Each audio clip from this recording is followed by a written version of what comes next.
I hope you are blessed with a heart like a wildflower, strong enough to rise again after being trampled upon, tough enough to weather the worst of the summer storms, and able to grow and flourish even in the most broken places.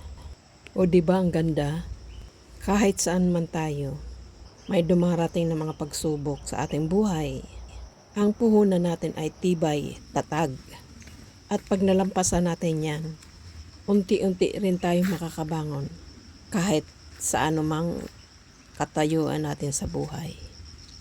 Katulad ng naririnig ko sa matatanda noon, gaanoan daw kalakas ang bagyong dumating, yan din daw ay humuhupad at uusbong ang panibagong pag-asa.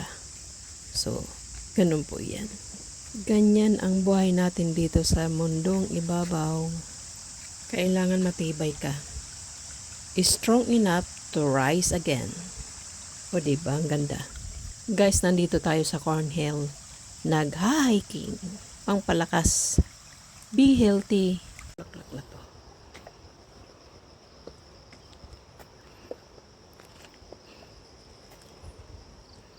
Ganda.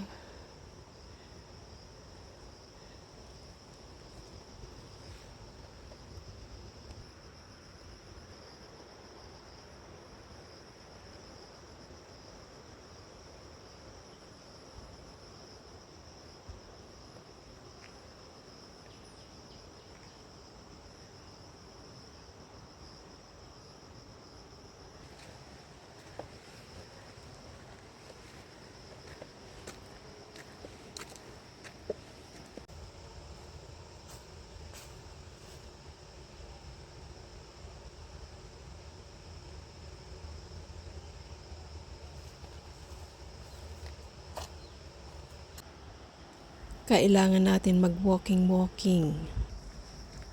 para maging malakas. Oh, may magandang butterfly. Oh, ang ganda niya.